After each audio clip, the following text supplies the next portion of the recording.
नमस्कार. आज आपण पिठलं कसं करायचं ते पाहणार आहोत.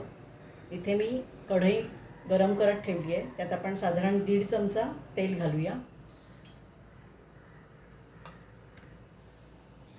तेल आपलं गरम झालेलं आहे. यामध्ये आपण जिरे, मोहरी आणि हळद घालूया.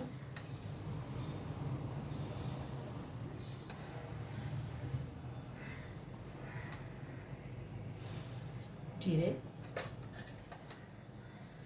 आणि हळद.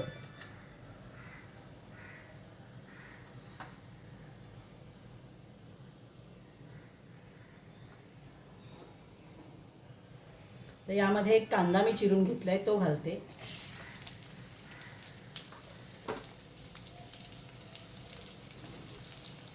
कांदा आपण छान फ्राय करणार आहोत.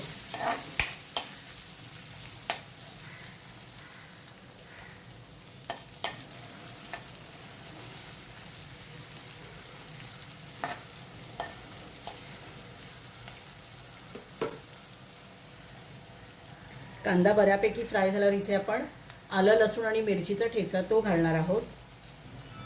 कढीपत्ता आणि ही कोथिंबीर मी घेतली, ती पण आपण फोडणीमध्येच घालणार आहोत. खूप छान टेस्ट येते याने.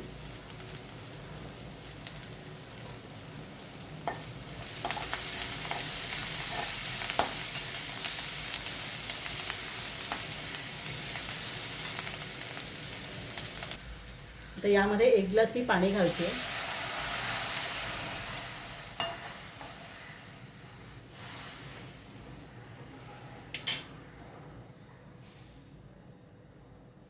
याला छान उकळी येऊ देऊ आपण.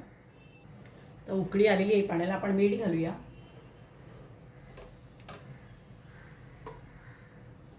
आणि यामध्ये 4 चमचे बेसन घेऊन मी अशी पाणी घालून स्लरी केली आहे, ती आपण घालूया.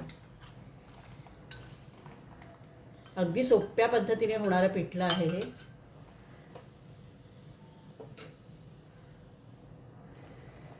थोडंसं हलवून घेऊ.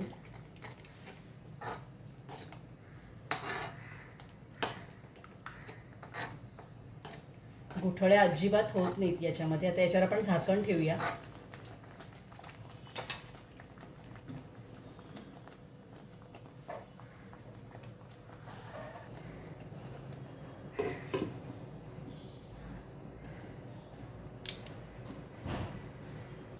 अगदी एखादा मिनिट झाल्यावर आपण झाकण काढून घेऊ आणि हे हलवून घेऊ. पिठलं आपलं तयार झालेलं आहे. भाकरीबरोबर, भाताबरोबर खूप छान लागतं आणि अगदी सोपी पद्धत आहे ही.